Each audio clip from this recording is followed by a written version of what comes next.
آج کی آیت۔ جو لوگ عید میں پرستش کرنے آئے تھے ان میں بعض یونانی تھے، پس انہوں نے فلپس کے پاس جو بیت سیدائی گلیل کا تھا آ کر اس سے درخواست کی کہ جناب ہم یسوع کو دیکھنا چاہتے ہیں۔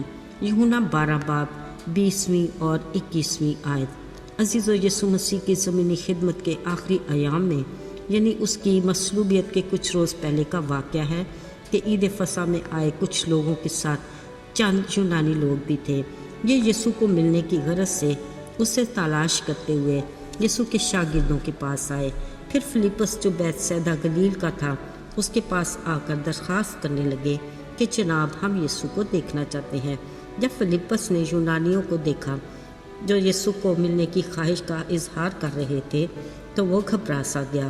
اس نے سوچا یہ تو غیر قوم کے ہیں، عین ممکن ہے یسوع ان سے ملنا نہ چاہے، یوں اس کی سبکی ہوگی، کیونکہ یہودی قوم اپنی قوم کے باہر ہر شخص کو غیر قوم والا سمجھ کر اس سے میل ملاپ نہیں رکھتے تھے۔ فلپس بڑی سنجیدگی سے سوچنے لگا، اس کے استاد یسوع کا مشن تو صرف اسرائیل کی کھوئی بھیڑوں کو تلاش کرنا اور ان کو ڈھونڈنا ہے، وہ ان سے کیوں کر ملے گا؟ سو وہ صلاح کاری کے لیے اندریاس کے پاس آیا اور اسے ان یونانیوں کے بارے میں بتایا۔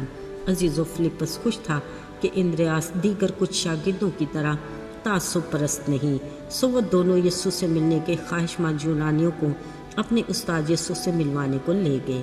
اندریاس اپنے استاد یسوع کو اچھے سے سمجھتا تھا کہ وہ کسی کا طرفدار نہیں۔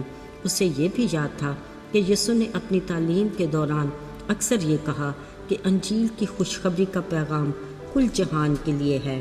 عزیزو، جب یسوع کو اپنے ساتھ ملنے آنے والے یونانیوں کا علم ہوا تو انہوں نے کہا وہ وقت آ گیا ہے کہ ابن آدم جلال پائے۔ ذرا سوچئے، یقیناً یسوع کے کہے یہ الفاظ خوشی کے ساتھ تھے، مطلب انہوں نے ان ملاقاتیوں کو خوش آمدید کہا۔ عزیزو، اگرچہ یسوع نے ایک بار اپنے پیچھے آنے والی کنانی عورت کو بھی، جس نے اپنی بیٹی کی شفا کی درخواست کی تھی، کہا تھا کہ میں اسرائیل کی بھیڑوں کے سوا کسی اور کے پاس نہیں بھیجا گیا، لیکن اس غیر قوم کی عورت نے بڑے ایمان کے ساتھ یسوع کو بڑا خوبصورت اور پر یقین جواب دیا، جس کے جواب میں یسوع نے بھی کہا کہ میں نے اسرائیل میں ایسا ایمان نہیں دیکھا۔ یقیناً یسوع کو اس کنانی عورت کے ایمان کی پرکھ تھی جس میں وہ پورا اتری۔ ساتھیو، یسوع کی شخصیت کے بارے میں قطعاً اس بات کی گنجائش نہیں کہ وہ صرف یہودیوں کے لیے آئے ہیں۔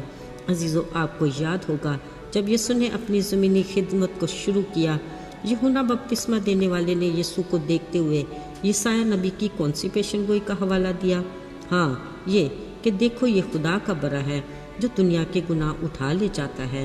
پھر کلام مقدس میں خدا کی محبت کے بارے میں واضح تحریر ہے کہ خدا نے دنیا سے ایسی محبت رکھی کہ اس نے اپنا اکلوتا بیٹا بخش دیا تاکہ جو کوئی اس پر ایمان لائے ہلاک نہ ہو بلکہ ہمیشہ کی زندگی پائے۔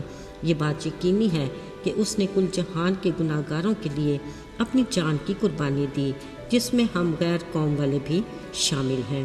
یاد رہے، اس میں ابہام نہیں کہ آسمان کی بادشاہت کی خوشخبری کل جہان کے لیے ہے۔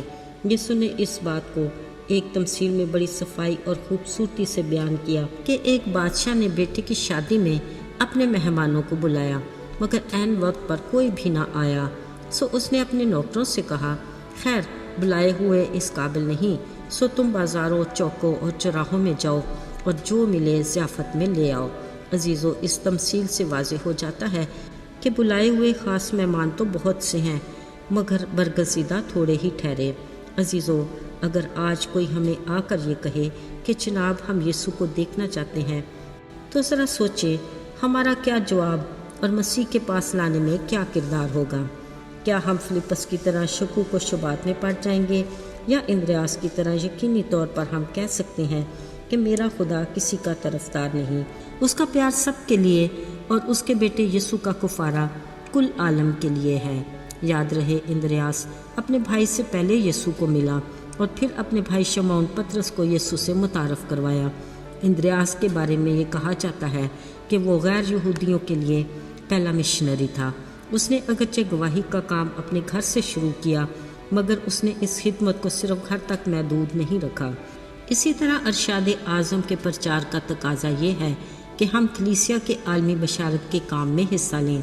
ایسے میں اندریاس جیسے شاگردوں کی ضرورت ہے تاکہ ساری دنیا انجیل کے پیغام کو جان لے اور ہم ہر کسی کو یسوع کے بارے میں بتا سکیں۔ آئیے دعا کریں۔ آئے زندہ چلالی آسمانی باپ، تو جو آج اور کل بلکہ ابد تک یکساں خدا ہے، تو کل عالم کا نجات دہندہ ہے۔ ہم تیرے شکر گزار ہیں کہ تو کسی کا طرفدار نہیں، تیرا فضل عام سب کے لیے ہے، جو کسی کی ہلاکت نہیں چاہتا بلکہ چاہتا ہے کہ سب کی توبہ تک نوبت پہنچے۔ یہی تیرے پیار کی انتہا ہے۔ یسوع کے پاک اور مبارک نام میں مانگتے ہیں، آمین۔